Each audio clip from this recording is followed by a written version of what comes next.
sore.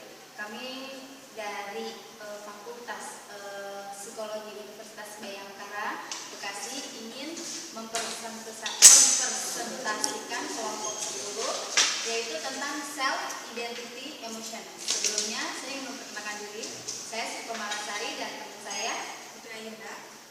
Untuk penjabat selanjutnya akan dijelaskan oleh Putri. Self identity. Menurut Stuart dan Sandel, yaitu kesadaran akan diri sendiri yang bersumber dari observasi dan penilaian. Jadi,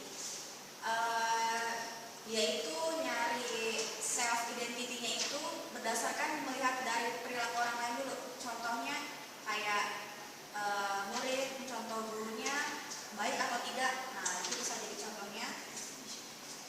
Yang kedua dari Rawlins adalah komponen dari konsep diri yang memungkinkan individu untuk memelihara pendirian yang konsisten. Jadi kalau di dalam self identity-nya dia akan tetap sama pendiriannya itu. Misalnya dia orangnya pemalu, mungkin akan tetap pemalu, tapi kalau dia sadar diri pasti dia akan merubah sikap pemalu itu.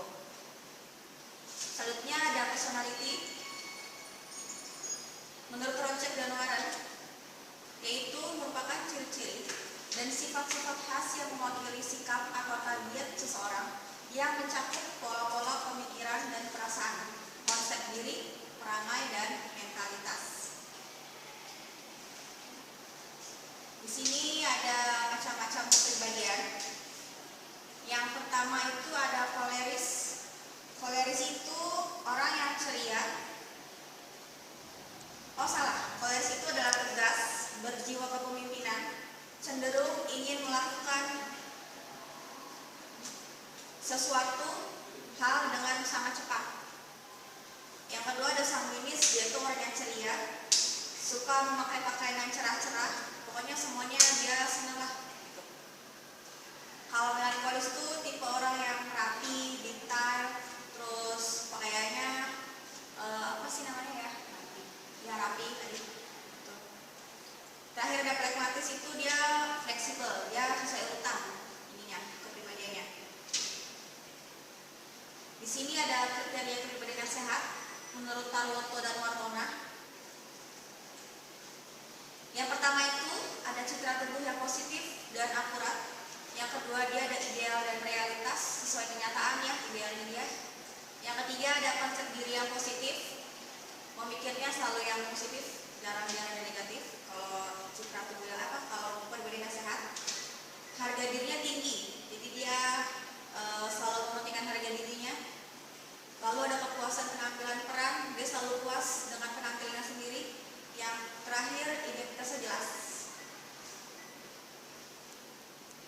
Oke, selanjutnya yaitu perkembangan emosional remaja. Menurut Crow dan Crow, pengertian emosi adalah pengalaman afektif yang disertai penyesuaian diri dari dalam diri individu tentang keadaan mental dan fisik yang berwujud suatu tingkah laku yang tampak. Kemudian, ciri-ciri emosional pada remaja.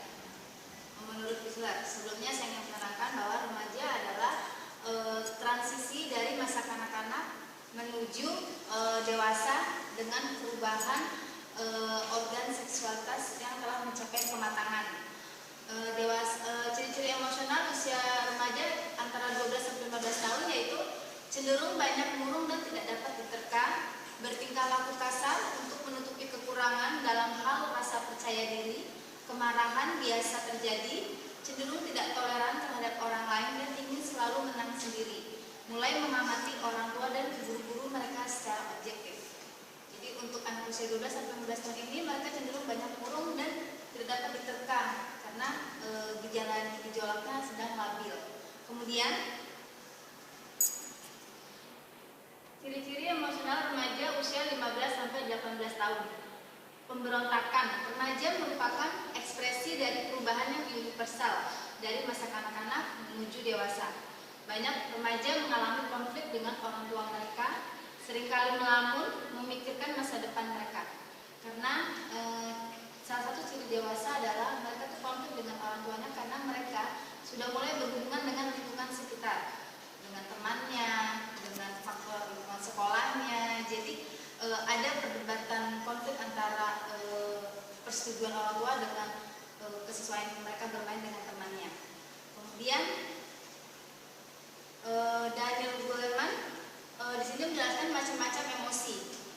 Emosi itu ada amarah, kemudian kesedihan, kemudian rasa takut, kenikmatan, cinta, terkejut, dan jengkel. Jadi serta malu. Jadi di sini tuh emosi tuh banyak, dan biasanya emosi itu selalu terluat dengan tingkah laku mereka. Seperti kalau misalnya jatuh cinta, itu emosinya dia seperti bersinar-sinar mukanya, pembawaannya dia senang. Kalau bertemu dengan pasangannya berlebihan penampakan dia sukanya. Kalau misalnya sedih sampai mengeluarkan air mata, kalau misalnya marah sampai mungkin digebrak bangku atau mejanya gitu. Terus selanjutnya yaitu selanjutnya selesai, dan cukup sekian penjabaran dari kelompok 10 tentang self identity emosional pada remaja.